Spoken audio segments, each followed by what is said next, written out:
Hi Felipe, how are you? Hi Ziad, good. Yourself? Great. Felipe, can you tell us about new projects for Flow for 2022-23, please? Yeah, sure. Yeah, our biggest announcement that we would like to make in this Kubi car is we have a I would say it's a fundamental change in our company because we have a new production facility, and that production facility will allow us to expand and make new exciting new products that our old facility didn't allow us to do. We had a great 7 years there, but I think this new change It's way faster now. It's way faster. Hopefully. They offer bigger capacity for us. So that's kind of one of the All right. So for any products, new products, are you thinking about releasing? I think the biggest change is the turnaround for new prototypes. The new factory will offer two weeks for new prototypes. Okay. And production is around 2 weeks to 4 weeks. So that's our monthly quota for gliders is much bigger than before. Okay. Which will allow us to make more gliders, more models, and deliver the gliders in a shorter period of time. But so the new models that we have. We have this Freedom 2 that we have it here. For next year we have the Freedom 2 Lite, the high-end B hybrid. Okay. The light, the same, but as light. As light for next year. Okay. Yeah. So this is the same characteristic of the glider, or something changed inside the structure? No, exactly. Everything's the same. It's just a little bit lighter with different risers. And we have also our END 2-liner, the XC Racer 2, which is finished, just waiting certification, and it's going to be made in a new factory. So we should be releasing it in the next 2 months, I believe. Okay. Yeah. So we did all the tests and all the sizes. All the sizes. Yeah. Oh, okay. Yeah. Basically, the medium and the medium large are fully finished. We did pre-certification flight tests. Okay.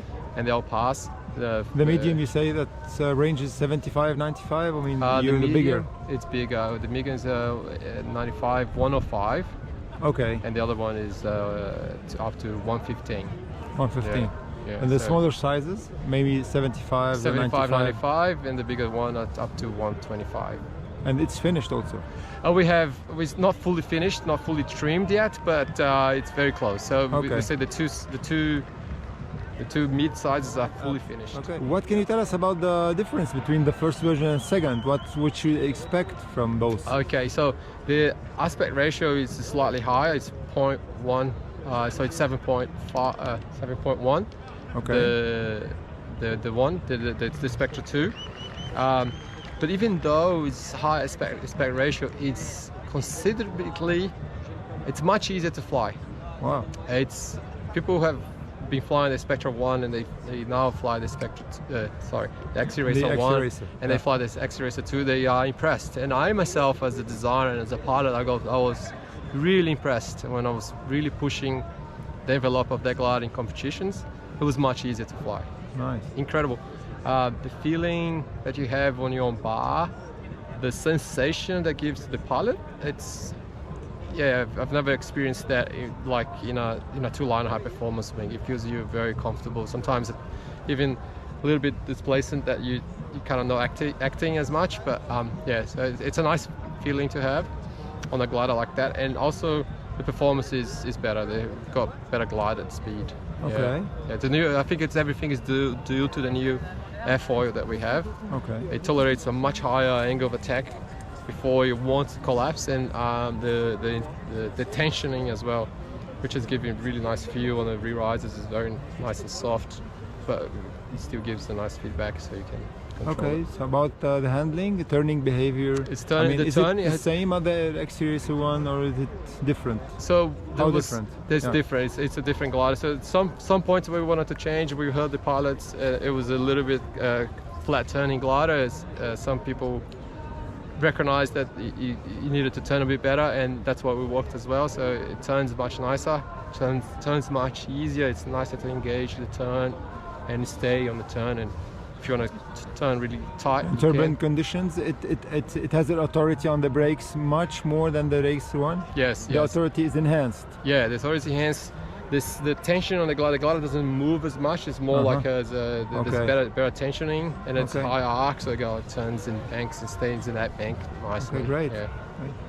So so for the C-Class, what are your future designs concerning two-liner?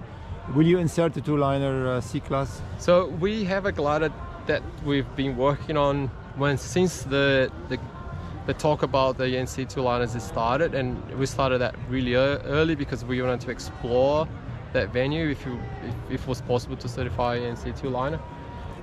And the glider for us is finished. It was the first glider that I used that kind of airfoil that I'm using now on the Spectre 2 and the XC Racer 2,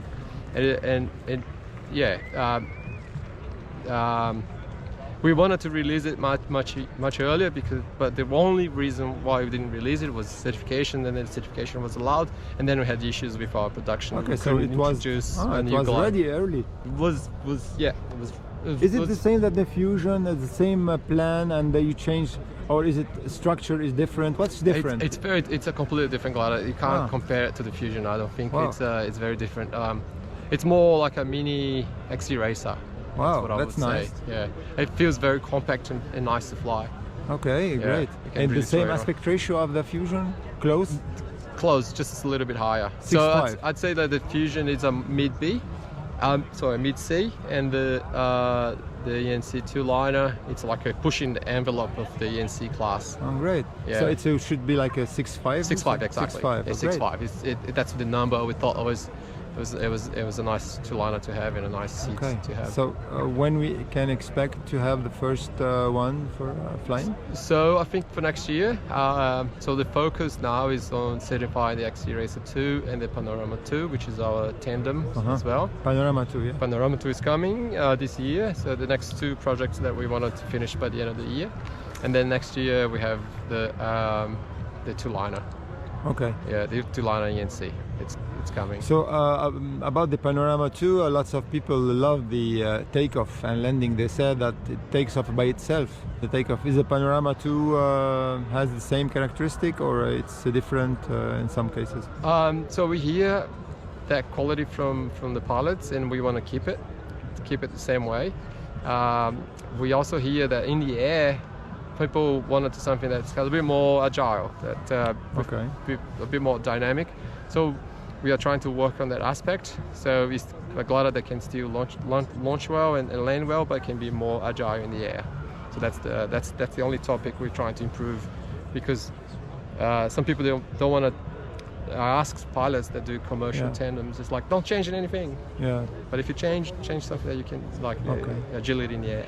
Yes, that's it. Yeah, so that's why I've heard also. Yeah. What about harnesses? Will Flow invest in harnesses in the future? Yeah, we have a front working only on harnesses, XC type harness. Okay. With board and everything. Board fairing. This is. Yeah, with seat board. It's not like a full-on race harness, but it has a nice fairing, and it can be used for racing as well. But it's more like a XC type harness, around 3.5 kilos, we believe, and we've got one size ready, and just working on details. For next year. So we'll finish this harness here to be released here, but yes, everything gets delayed, but we have prototypes that be flying here, and it's flying well. Right. Anything to add for pilots out there? I think we have a new, fresh excitement in our factory, in our company now that we have this new factory. Everyone's super motivated. I am super motivated. And I think we can expect good things coming from Flow for next years to come, because the new factory is fully supportive of us and yeah. Well, thank you, Felipe. Thank you, Ziad. Thank you so much.